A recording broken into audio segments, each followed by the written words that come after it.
Okey, sehingga kini kerajaan telah mengumumkan 8 pakej rangsangan dan bantuan ekonomi bernilai RM530 bilion.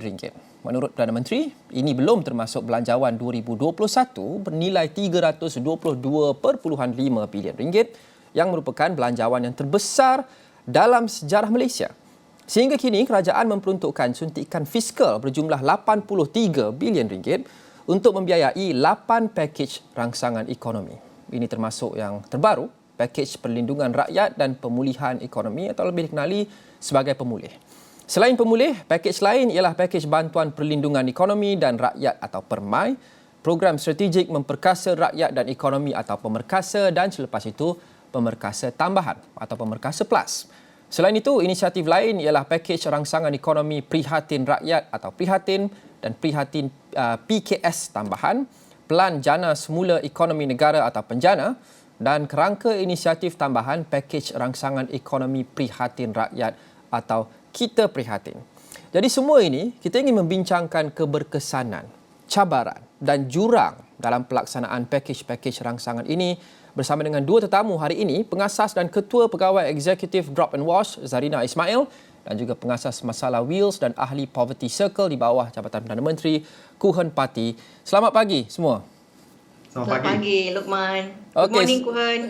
Good morning, Zarina. Selamat pagi. Good morning all. Kita mahu bincangkan sempena dengan pembentangan Menteri Keuangan dijangka bermula jam 10 pagi nanti. Kita jangka sesi yang amat padat kerana kita sudah ada 8 pelan bantuan ekonomi dan juga pelan rangsangan ekonomi bernilai lebih RM500 bilion. Banyak sangat perkara yang ingin dibincangkan.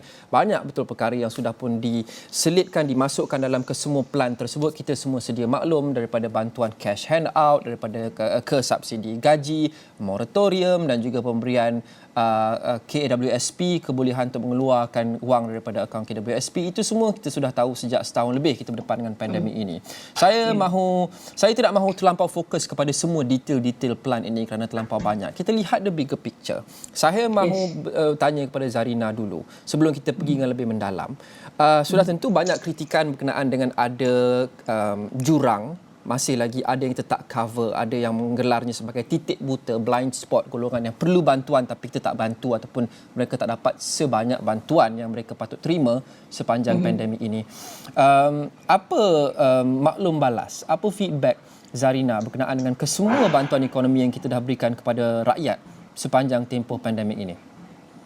Ya, selamat pagi semua, selamat pagi Malaysia dan selamat pagi Luqman. Terima kasih kerana menjemput kami pada pagi ini. Sebenarnya inisiatif daripada kerajaan adalah banyak yang seperti Luqman sebutkan tadi. Memang bagus inisiatif ni semua, seperti peniaga macam kami kan, kami terima subsidi untuk upah dan ada yang untuk micro entrepreneurs dia terima yang 3,000 tu kan, ada yang 5,000. Gerak apa tu yang prihatin tu, GKP ke apa entah tu. Geran khas prihatin. Okay. Yes. Yeah. So some of the micro entrepreneurs macam saya kan dari industri Dobi, mereka yang kecil-kecil tu banyak terima yang itu. So some of them diorang terima yang PSU. Tetapi macam kami dari perusahaan sosial, kami fokus kepada pihak-pihak yang tercicir, kepada mereka yang terpinggir, the marginalised community sebenarnya. Kebanyakan mereka tidak dapat, they did not get the end result of this package. Mereka tidak tahu macam mana nak pergi, nak apply. Some of them are illiterate, some of them pekerja jalanan, mereka tak ada EPF, tak ada SOCSO, tak ada majikan some of them kan. So mereka tak dapat akses kepada some of these packages. Kerana setengah pemberian itu kita berikan berdasarkan data yang kita dapat daripada SOCSO dan EPF. Exactly, Luqman, yeah. And then some of them, they are not taxpayers. So kita tak tahu mereka, dia tak ada rekod. So mereka, they don't fall within B40 ataupun N40. Macam pihak Drop and Wash, kami memberi bantuan makanan selama 9 bulan kepada mereka-mereka yang tercicir daripada menerima BPN. Ramai yang marah saya, kenapa kena fokus kepada mereka yang tidak dapat BPN? Kerana memang tak dapat BPN. Mereka memang tak terima BPN. Ada golongan yang tidak terima BPN. Berapa ramai dalam pengalaman Zarina yang Zarina tahu dan kenal yang actually tidak menerima BPN ini? We have given about 500 families 10% of which goes to non-Malaysians. Maksudnya 400 tu adalah golongan B40 yang tidak menerima dan tercicir daripada menerima BPN. So just imagine, daripada bulan September, saya telah memberi 4,000 orang hingga 400 hingga 500 sehingga hari ini, sehingga bulan April hari itu. Tapi saya masih bagi-bagi jugalah bulan Mei, Jun, Julai ni jugalah. So we target that because kalau kita nak bagi semua orang, kita pun tak larat. Jadi kita filter dan bagi kepada mereka yang tidak terima BPN, Luqman. Dan we found out that is a lot. Walaupun ada yang satu keluarga terima, mungkin suami terima, isteri tak terima. So isteri kata tak cukup. Kerana mungkin si suami menggunakan duit tersebut untuk membayar benda-benda lain. Bayar duit rumah sewa lah, duit benda-benda lain lah untuk mereka roll balik untuk hidup kan. Tapi jadi untuk si isteri tak dapat duit BPN ni, jadi mereka apply dengan saya. So mereka jadi eligible lah untuk menerima package bantuan makanan kering daripada kami. Jadi ada juga golongan-golongan transgender. Mereka tidak dapat tidak tahu ataupun tidak dapat menerima package-package tersebut kerana dia individual, dia single. Tapi mereka menjaga orang tua mereka. So they too have to take care of their parents. Jadi dia orang tak cukup duit. Kan kebanyakannya inisiatif kerajaan ini memang bagus tapi tidak mencukupi. Kepada pihak kami, peniaga sendiri pun tak cukup dan kadang-kadang terima lambat. So we have to roll our money first, Luqman. So of course lah kita akan beritahu all our beneficiaries yang food aid ni hanya short term impact saja. Yang long term impact tu adalah satu keperluan untuk mereka mendapatkan pekerjaan ataupun peluang perniagaan. And that is going to be a longer impact for the beneficiaries basically ya. Jadi sebelum saya pergi ke Kuhen, satu lagi soalan untuk Zarina. Ia bukan sahaja mengenai bantuan yang kerajaan beri dan orang sentiasa cakap tak cukup. Kerana mungkin ramai orang dia sentiasa tidak cukup.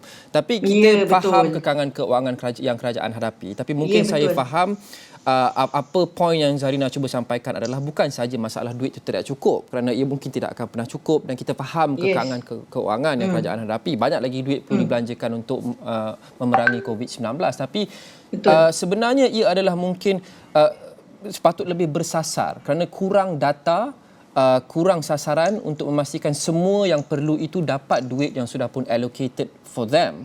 Jadi ada yang tercicir daripada dapat bantuan sedangkan mereka memang perlukan bantuan. Ya. Okay. Macam some of the recently kan kami membuat satu program vaksin. Kami bekerjasama. The key word is that collaboration. It's good that the government organisation ataupun some yayasan di bawah kementerian-kementerian telah berganding bahu bersama NGO dan juga social enterprise seperti kami. Like recently kami telah bergabung dengan Yayasan Kuala Lumpur dan SEEDS di Chowkit untuk mendapatkan database beneficiaries yang tidak pernah menerima vaksin dan tak ada slot langsung. Mereka adalah illiterate people, diorang tak ada app, diorang tak reti macam mana nak dapatkan MySejahtera. So it's always good to collaborate with us social enterprise because we can reach out to this kind of people and they are comfortable with us, Luqman. Okay. Diorang percaya kita, diorang berani pergi. Kalau kita cakap pergi. Sama dengan nak minta bantuan daripada kerajaan ni dan juga peluang pekerjaan. They will come to us and ask us ada kerja, macam mana nak cari kerja. Because diorang tak reti nak cari kerja, some of them. So it's up to us to provide to them the job opportunity and also business opportunity and training as well as a longer term impact lah. Okay. So my key point is that it's good for the government to collaborate with us, the social enterprise, so that we can bridge them to the marginalised community especially yes. Kita akan mengupas itu dengan lebih lanjut selepas ini. Saya mahu pergi ke Kuhen. Antara plan yang terbaru iaitu plan pemulih. Antaranya ia memberikan RM500 bantuan kepada isi rumah B40 dan juga RM300 pada bulan Disember. Kemudian bujang B40 dapat 200, M40 isi rumah dapat 200.5, M40 bujang dapat 100. Itu antara pemberian yang kita saksikan. Seperti saya sebut tadi, saya tidak mahu delve into details terlampau banyak kerana begitu banyak jenis bantuan kita dah berikan. Jadi kita kena fokus kepada berkenaan dengan big picture-nya. Apa impak ke semua bantuan yang kita dah berikan selepas tahun kita berikan kepada mereka yang terkesan dengan PKP. Dan masalah will sudah tentu banyak terlibat dengan inisiatif sosial dan program-program bantuan kepada golongan memerlukan, B40 di PPR, turun padang sering untuk tengok bagaimana semua bantuan ini menambah baik hidup mereka dan membantu mereka meneruskan kelangsungan hidup sepanjang tempoh PKP yang mereka hilang pendapatan. Dan apa lagi mungkin yang mereka minta tentang macam mana kita nak tambah baik lagi bantuan kepada golongan ini? Apa jurang-jurangnya yang boleh kita dapatkan? Okay, alright. Terima kasih saudara Lokman kerana sekali lagi menyokong dan juga mengukuhkan ekosistem keusahawan sosial melalui perbincangan dalam Astro Awani. So, kalau lihat kepada persoalan yang ditujukan, bantuan ni sebelum ni saya pun tak percaya sangatlah kalau katakan kena bagi bantuan dari segi kewangan dari segi once off. Tetapi bila saya berbincang atau bila kita berbincang dengan masyarakat umum atau masyarakat B40 dekat PPR, kita kerjasama dalam lebih kurang 15 PPR di bawah pemerhatian masalah Wales. And bila kita turun ke padang dan juga di peringkat akar umbi, memang kalau kita lihat, diorang memang perlukan bantuan once off ni. Bantuan kewangan ni memang banyak memberi impak kepada golongan B40. Tetapi apa yang Puan Zarina katakan, memang betul kesampaian bantuan ni je yang ada banyak persoalan. Because ada golongan yang tercicir daripada mendapat bantuan kewangan atau BPN ni. Itu adalah yang nombor satu, yang pertama. Yang kedua, kalau lihat daripada segi setahun lebih dah, kita kalau lihat dari pihak Masalah Wales, kita mula memberi bantuan dari bulan Mac tahun lepas.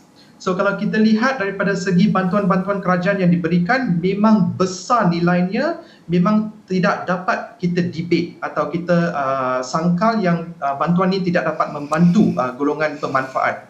Memang banyak memberi manfaat kepada mereka, juga dari segi beberapa pihak yang hilang kerja, yang terpaksa menubuhkan perusahaan mikro mereka, memang ada banyak manfaat yang diberikan dan ada juga banyak bimbingan dan latihan kemahiran yang diberikan. Tetapi yang ni macam satu cycle. Kenapa saya katakan cycle is, bila bulan Mac, bila COVID start, bila MCO start, kita bantu mereka dari segi kewangan, dari segi bakul makanan and daripada sustainability of life. Tetapi bila MCO lifted up, dia orang pun start mulalah mencuburi bidang keusahawanan, and then mereka start mendapat sedikit pendapatan untuk kelestarian hidupan mereka kan. Tetapi apabila MCO letak balik, mereka sekali lagi cenderung ke dalam jurang ni. Bila mereka hilang pendapatan pula, and then once again balik kepada dari mana mereka start. Itu adalah perkara yang kedua yang kita lihat. Yang nombor ketiga, dari segi jurang bantuan kerajaan kepada pihak golongan pemanfaat, saya rasa dari segi dua aspek. Yang pertama, kesampaian. Memang juga dalam poverty circle yang kita baru-baru ni adakan dengan pihak EPU di Jabatan Perdana Menteri, ramai orang memang kagum banyak dia punya bantuan daripada pihak ICU, dari segi data yang ada dalam e-Kasih memang banyak. Tetapi ada juga golongan yang tercicir daripada pangkalan data ni. Ramai juga yang di bahagian di negeri-negeri Sarawak, di negeri Sabah yang tercicir daripada data ni. So bila kita lihat daripada segi bantuan, kalau bantuan ini banyak bergantung kepada data atau pangkalan data ni, memang ada banyak golongan yang akan tercicir. Kalau yang kedua, kita lihat daripada pengukuhan kerjasama, memang banyak juga kita perlu lakukan. Sebagai contoh, baru-baru ni ada white flag movement. Daripada menjauhkan diri, pihak kerajaan daripada menjauhkan diri daripada white flag movement ni, ini adalah satu inovasi sosial yang boleh dijadikan sebagai satu kolaborasi atau kerjasama yang utuh.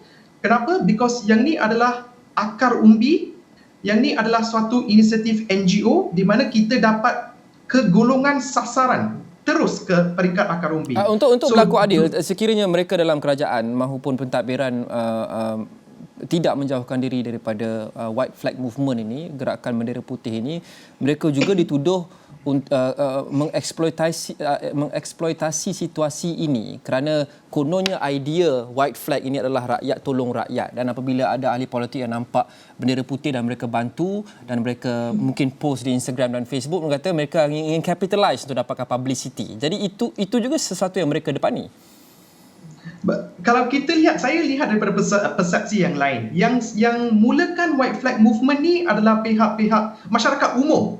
So kalau kita kata nak masyarakat umum ni nak sabotage atau nak tukar pandangan terhadap kerajaan, saya rasa saya tak sehaluan dengan pendapat itu, because yang ni dimulakan oleh masyarakat umum dengan kerjasama ramai pihak NGO dan juga pihak corporate daripada bahagian private. So ini adalah actually suatu opportunity untuk kerajaan gunakan untuk improve outreach kepada masyarakat umum. Okey. Kedua-dua kalian membangkitkan poin yang sama pada awal ini, iaitu bukan sangat berkenaan dengan masalah bantuan itu tidak cukup ataupun wang dana itu sendiri tidak cukup, tetapi ia tidak sampai kepada semua golongan yang sepatutnya sampai wang itu. Saya mulakan dengan Kuhan. Jadi apa penyelesaian kita kepada masalah ini, sebab mungkin kita akan saksikan walaupun nampaknya kita semakin pulih daripada COVID-19, kes tinggi tetapi vaksinasi semakin rancak. Jadi kita harap dan kita berdoa agar kita boleh keluar daripada pandemik ini tidak lama lagi. Kerajaan juga dah meletakkan sasaran hujung tahun ini 100% akan divaksinasi. Mungkin insya-Allah tahun depan kita akan kembali kepada kehidupan normal. Tapi COVID-19 begitu tidak menentu, very unpredictable. Ada varian baru dan sebagainya. Ada kemungkinan kita mungkin perlu mengumumkan plan-plan bantuan lagi selepas ini kepada golongan memerlukan. Ada kemungkinan PKP in one way, shape or form akan diteruskan lagi selepas ini. Jadi apa yang kita boleh tambah baik dalam plan-plan yang akan kita umumkan dari segi bagaimana kita nak memastikan tidak ada yang tercicir, tidak ada yang terlepas, Kuhan? Okey, saya ada 3 cadangan. Yang ni saya memang pun saya tak nak beri komen atau nak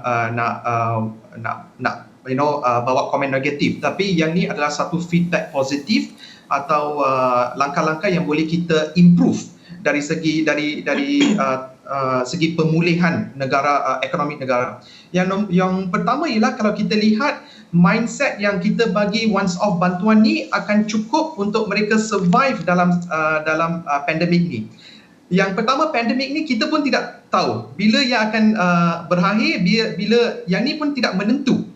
So kita kena lihat daripada jangka masa panjang, iaitu kalau kita nak bagi bantuan, kita kena bagi bantuan dari segi 6 bulan atau kita kena bagi bantuan 3 bulan. Sebagai contoh, kalau lihat daripada inisiatif-inisiatif yang kami jalankan, kalau kami bagikan bantuan dari segi provision atau bahan asas makanan kepada suatu keluarga, kami actually akan akan agihkan untuk selama 6 bulan daripada tarikh mereka memohon bantuan ini. So yang ni adalah suatu jangka masa panjang, because untuk recover, kalau kita lihat golongan tercicir atau golongan pemanfaat ni, untuk recover akan ambil masa yang panjang.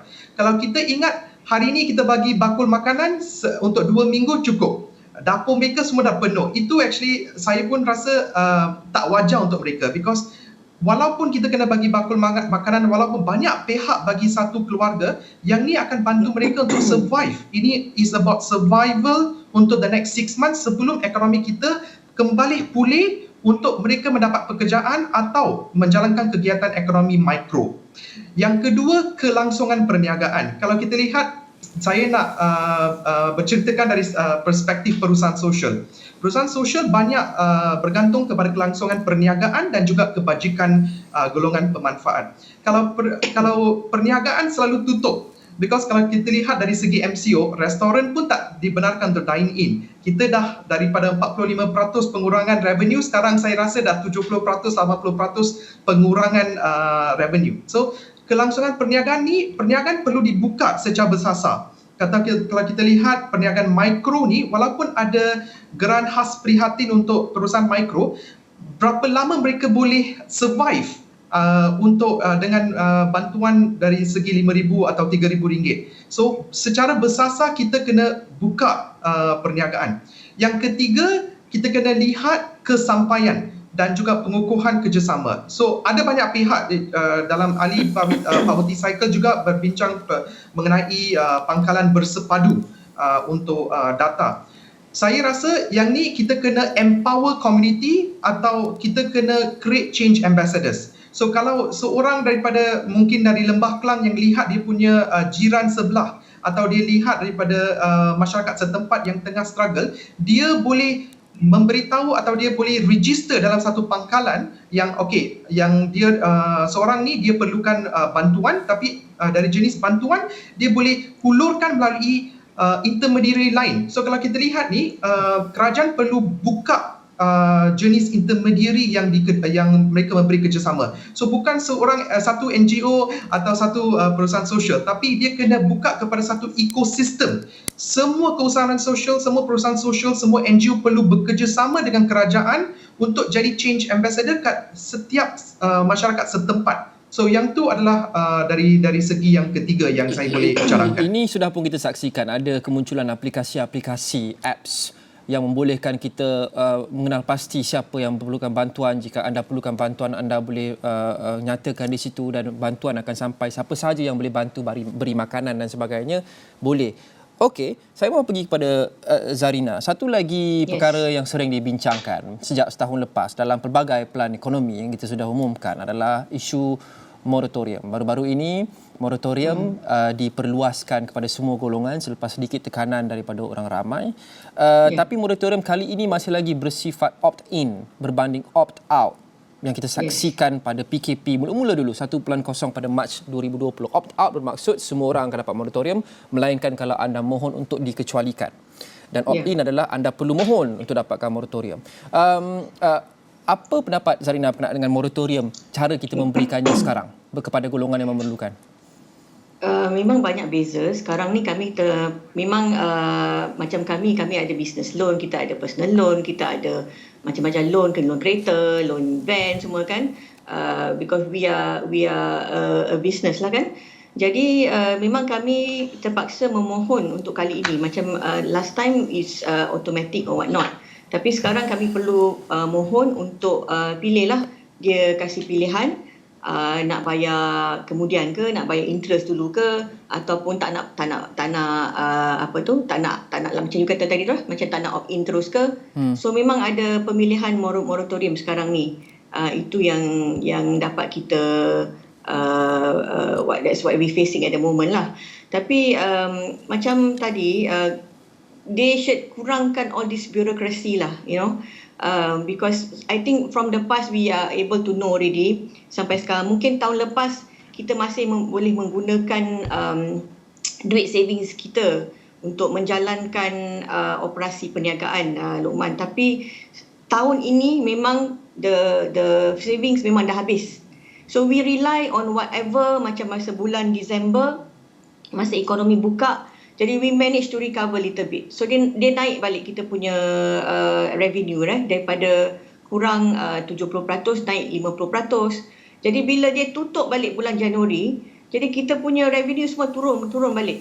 So Januari sampai Julai sekarang ni lagi pula tutup. Just imagine mereka yang di luar bandar, SE yang di luar bandar. Mereka tak ada they are not under essential service. Macam saya ni, we are full service laundry. So we are open. We are essential. So kita buka masa time PKP. Tapi bila time EMCO, kami terpaksa tutup. Ini pun satu juga ni. Sepatutnya kami dibenarkan buka masa time EMCO kerana laundry ni iaitu sebuah 3 bilion punya industri. Dan kami support a lot of supply chain of the main essential service. Okay. Jadi memang ada satu keperluan kepada kami, bukan untuk buka semata-mata untuk coin operator, tapi kami support macam-macam essential business di bawah, seperti hotel quarantine, bomber, polis datang nak cuci dia punya uniform, hospital. So bila kami tutup time EMCO, it actually affected us. So nak dapatkan MITI approval pun susah. So at that time we have to ask for moratorium kerana it actually affected our cash flow. Okey. Dan Zarina, at the same time, okey, maaf. Itu berkait dengan SOP penguatkuasaan PKP. Saya mahu kembali sedikit menarik apa yang Zarina sebut awal tadi berkenaan dengan bantuan-bantuan ekonomi. Saya sering dengar bahawa di peringkat individu dan juga di peringkat syarikat khasnya ada pelbagai kerenah birokrasi. Pelbagai bantuan ditawarkan dan diberikan, tapi ramai pemilik perniagaan yang bercakap dengan saya dan mengatakan bahawa it takes a long time to apply. Lambat dan rumit untuk mereka mohon, sedangkan mereka memerlukan bantuan itu serta-merta kerana bagi perniagaan setiap hari itu adalah duit yang hilang dan setiap hari itu mereka perlu bayar kos gaji pekerja ke apa. Jadi cuba beri kefahaman kepada kami, sebab saya bukan pemilik perniagaan. Sekiranya seorang pemilik perniagaan mahu memohon untuk dapatkan sebagai contoh subsidi upah atau moratorium atau apa sahaja, apa proses yang perlu dilalui? Apa borang yang perlu diisi? Berapa lama sehingga dapat bantuan itu?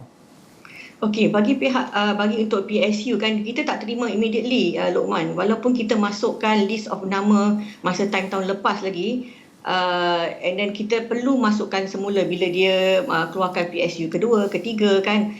Jadi kita tak dapat macam apply hari ni, bulan depan dapat. Tak, ada yang terima 3 bulan kemudian kita terkejut tiba-tiba dapat kan. Tapi of course lah dia menolong, tapi nak tunggu dapat tu memang lambat. And then macam moratorium tadi, we have to apply again. Okay, and then macam a lot of loans has been offered to us.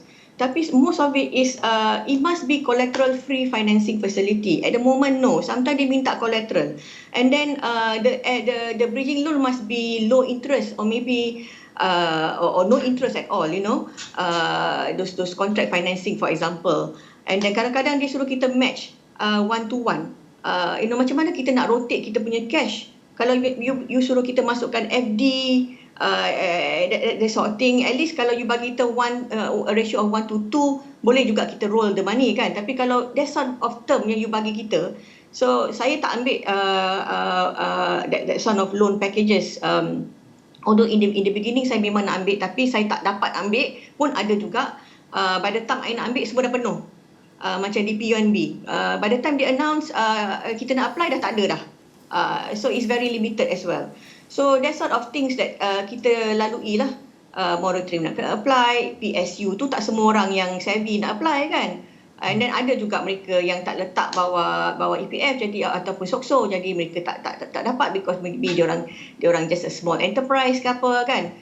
So macam kita dapat PSU. Moratorium kita terpaksa apply. Jadi kalau macam kita ni adalah tim kecil-kecil ni, kita masih boleh buat. Siapa yang lagi mikro tu mungkin akan jadi satu masalah. They don't know how to get the loan, they don't know how to apply for the moratorium, they don't know how to apply for the PSU. So because of that, diorang banyak tertinggal. So itu yang diorang dapat yang GKP saja. Tapi GKP tu is very little kan. Tapi but I suppose it still helps them. Tapi tak cukup lah. Banyak bantuan yang kerajaan umumkan. Banyak ditentukan penerimanya berdasarkan senarai nama dan juga pangkalan data, WSP dan juga Perkeso.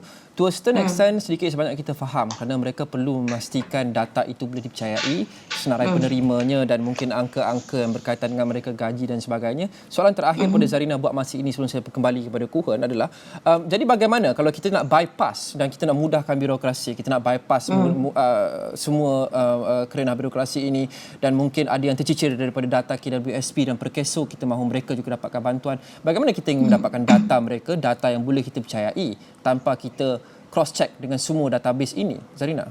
Yeah, like again, the collaboration between the SEs, NGOs and the government, especially the foundation bawah government, is very very important. That's how we can access the database. Kami mempunyai database tersebut. Tak semestinya semua adalah di bawah seperti yang Cik Umar cakap tadi lah. Yeah, and then mungkin the government can give out a voucher bantuan. Macam saya difahamkan, I'm also a lawyer by profession. I act for a lot of education group.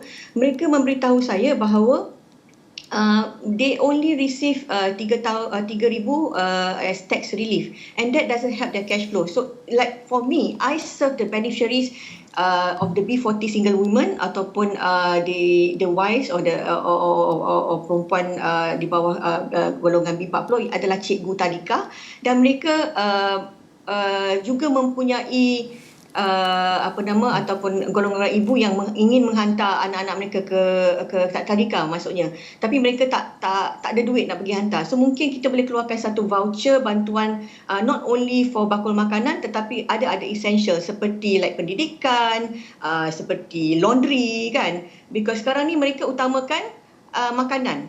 Jadi kalau kita boleh akses mereka melalui let's say education group, melalui social enterprise, melalui NGO, we can actually access to them. So bantu mereka supaya mereka juga tak tercicir daripada memberi anak-anak mereka makan, pendidikan, laundry yang bersih, dan juga keperluan-keperluan lain lah yang diterima daripada kerajaan seperti subsidi dan sebagainya. Jadi kebanyakan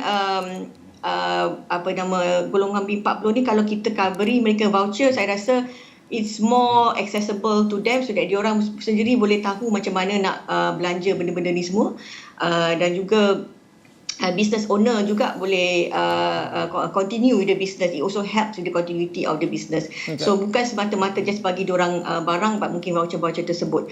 Dan also of course lah, when you inject more funds to the public, right, then you unleash the purchasing power. So sekarang ni kita peniaga-peniaga are very affected.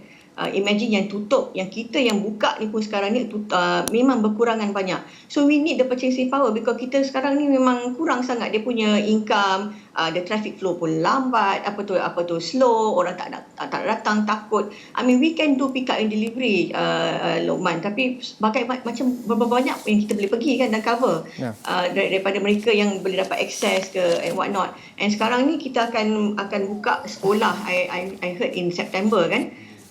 Jadi mereka akan perlu di keperluan-keperluan ni semua nak pergi sekolah, dan from my database of the ladies that I deal with, memang diorang perlulah, kalau ada voucher-voucher tersebut mungkin dapat membantu mereka belanja lebih dan guna untuk keperluan-keperluan tersebut lah. Okay. So I hope the sectors yang tak affected tu, Luqman, yang mempunyai pekerja yang telah divaksin, dan blue profile dan tak ada cluster, dibenarkan dibuka dulu. At least we can help unleash the purchasing power first and then help the B40s to go back to work.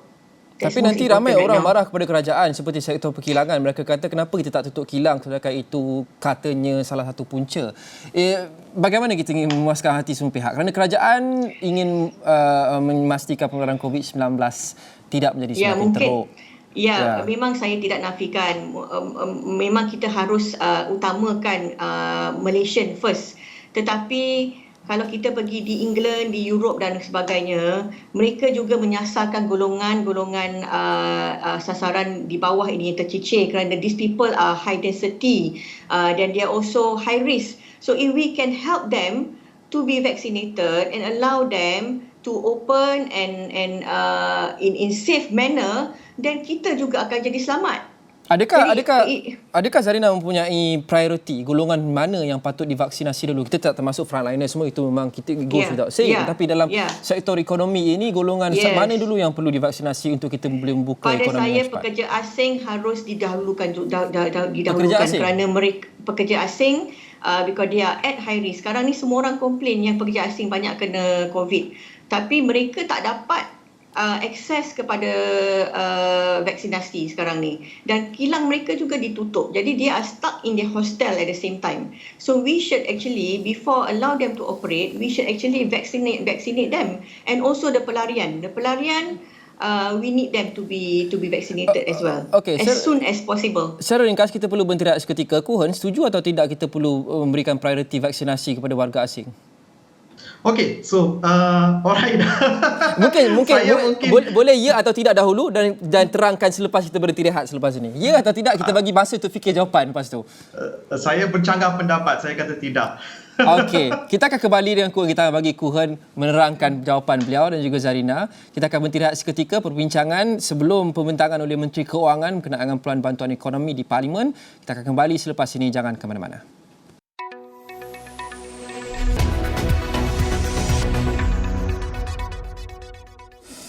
Kami meneruskan liputan menjelang mesyuarat khas Dewan Rakyat dan yang hari ini memasuki hari keempat, hari terakhir sebelum berhenti rehat dan bersambung semula untuk hari terakhir Isnin depan. Hari ini fokusnya adalah pelan-pelan bantuan ekonomi. Kesemua pelan bantuan ekonomi, 8 sudah pun diumumkan sejak pandemik ini bermula. Pembentangan itu akan dilakukan oleh Menteri Keuangan Tengku Datuk Seri Zafrul Tengku Abdul Aziz jam 10 pagi nanti. Kami akan bawakan kepada anda sudah tentu secara langsung di sini, saluran 501. Tapi jika anda tidak boleh tonton di sini, anda juga boleh tonton di telefon bimbit ataupun di komputer di mana-mana sahaja di astroawani.com, live streaming kami dan juga semua platform media sosial kami. Jadi kita mahu melihat semula pelaksanaan dan apa benda yang semua bantuan yang diberikan oleh kerajaan kepada golongan yang sangat terkesan dengan PKP dan COVID-19 sejak setahun lebih yang lepas. Itu menjadi intipati apa yang akan dikongsikan dan dibentangkan oleh Tengku Datuk Seri Zafrul hari ini sebelum mengambil soalan daripada ahli-ahli parlimen. Saya mahu bersama kembali dengan pengasas dan Ketua Pegawai Eksekutif Drop and Wash Zarina Ismail dan pengasas masalah Wills dan juga ahli Poverty Circle Kuhan Pati. Sebentar tadi kita bercakap berkenaan dengan pemberian-pemberian utama di bawah pelan-pelan yang dah diumumkan oleh kerajaan terlampau banyak, tapi kita fokus kepada moratorium, subsidi gaji, subsidi upah dan sebagainya. Kemudian kita beralih kepada bagaimana lagi kita nak bantu mereka yang terkesan, bukan sahaja individu tapi perniagaan. Dan Zarina menyentuh berkenaan dengan kita perlu membuka lebih banyak sektor ekonomi dan kemudian mempercepatkan vaksinasi bagi sesetengah kelompok. Dan Zarina, betulkan saya jika saya salah, Ustaz tadi mengatakan bahawa kita patut beri keutamaan vaksinasi kepada pekerja asing kerana mereka adalah tenaga kerja utama sektor perkilangan yang perlu kita buka dengan lebih luas dan cepat untuk kita hidupkan semula ekonomi yang akan membawa impak berantai kepada keseluruhan ekonomi dan juga perniagaan lain. Kuhan tak setuju kita patut vaksinasi warga asing dahulu. Okey, Kuhan, mengapa? Sebelum saya masuk ke dalam persoalan ni, persoalan yang rumit dan juga akan ada banyak percanggahan pendapat, tapi saya nak tambah pendapat dengan izin yang dua perkara sebelum ni kita bincang. Nombor satu ialah mengenai aplikasi kan. So memang ada banyak aplikasi yang dibangunkan oleh masyarakat umum, tapi apa yang penting ialah kerajaan perlu menyokong aplikasi ini dan juga peruntukan kerajaan macam bakul makanan, macam GKP ni perlu disalurkan melalui aplikasi-aplikasi yang dibangunkan oleh masyarakat umum. Okay. Yang tu poin nombor pertama. Yang kedua saya nak tambah yang soalan yang ditanyakan kepada Puan Zarina, bagaimana kita boleh pastikan golongan tercicir tidak terkeluar daripada data ni. Saya rasa pihak kerajaan juga perlu iktirafkan atau perlu recognize social enterprises atau NGO yang ada akreditasi atau credibility also untuk jadi agent registration. So dia orang juga boleh register untuk GKP atau boleh register untuk golongan yang tak ada dalam e-KASI so that diorang akan dimasukkan dalam pangkalan e-KASI. So itu adalah dua pendapat. Yang persoalan yang agak rumit tadi, siapa yang perlu diutamakan, untuk saya rasa golongan-golongan yang daily income earners atau daily wage earners.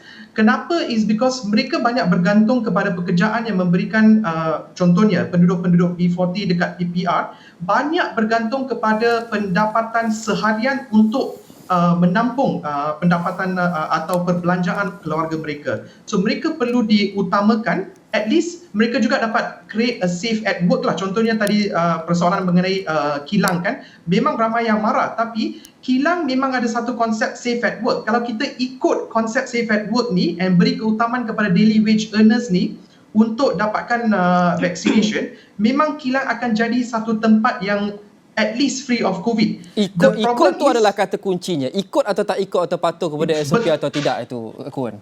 Betul. So kalau kita lihat, memang betul.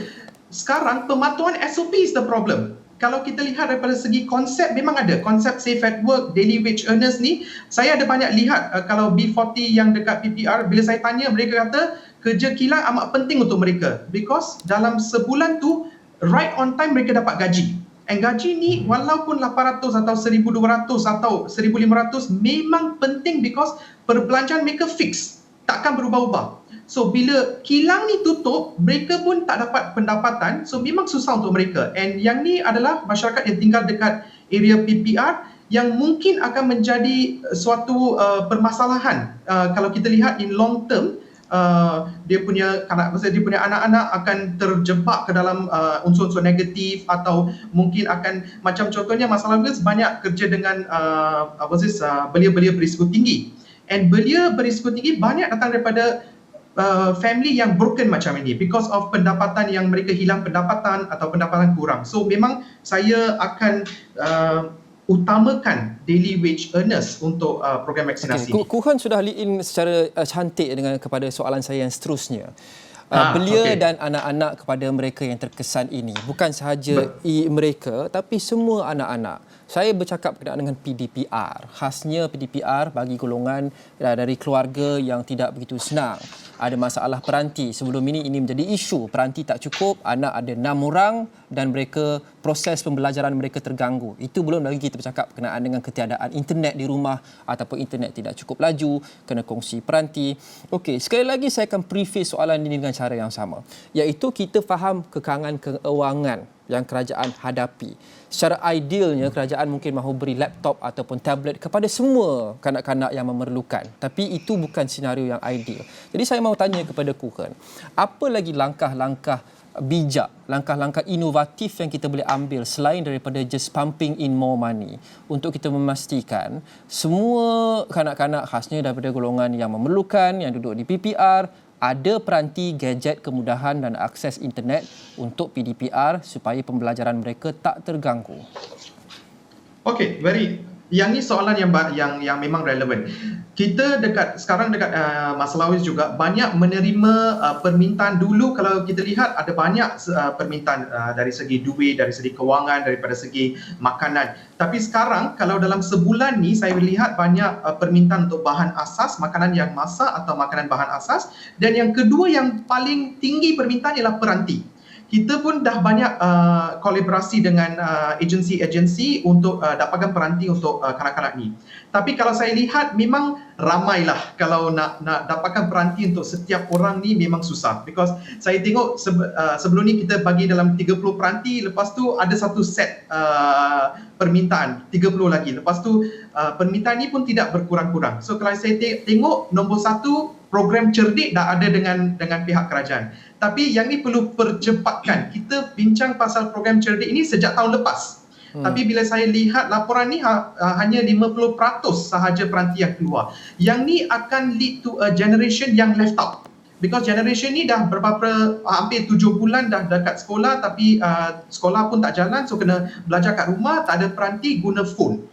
And apa masalah yang timbul daripada ni, banyak parents kata sakit mata, dia punya anak sakit mata, lepas tu dia ada migraine because guna phone untuk belajar. Okey, apa yang cadangan yang kita boleh bawa ke sini is, saya lihat banyak tempat ni ada juga perusahaan sosial yang membantu untuk create satu community setempat atau a local community within the block. So contohnya satu floor atau 2 floors, berapa ramai kanak-kanak yang pergi sekolah ni, mereka dikumpulkan dalam satu rumah. And yang ni kita dah buat dulu. So bila kita bagi peranti atau kita bagi laptop ke satu rumah ni, kita akan bagi tahu laptop ni adalah milik bersama oleh blok-blok atau unit-unit lain yang duduk dalam 2 tingkat ni. Bukankah itu risiko penularan COVID-19 jika kita kumpulkan mereka semua dari keluarga yang berlainan duduk di satu tempat?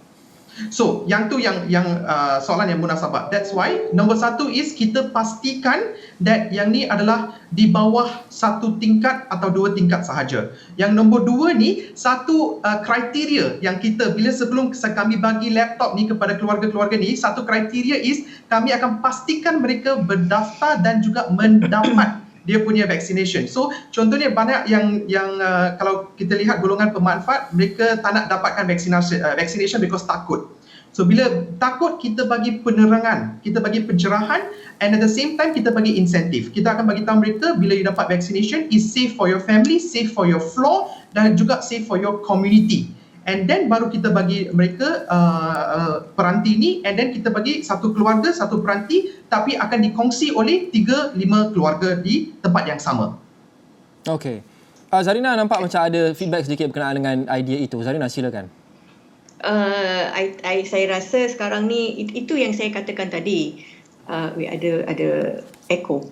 Yang saya katakan tadi, pendidikan amat juga adalah ketinggalan dalam kebanyakan package-package pemilihan tersebut, di mana kalau diberikan voucher-voucher tersebut, mungkin diorang ada voucher untuk internet, voucher untuk pergi sekolah, walaupun melalui PDPR, diorang ada PDPR yang untuk tadika private kan, because 90% of the tadika sekarang ni is actually private.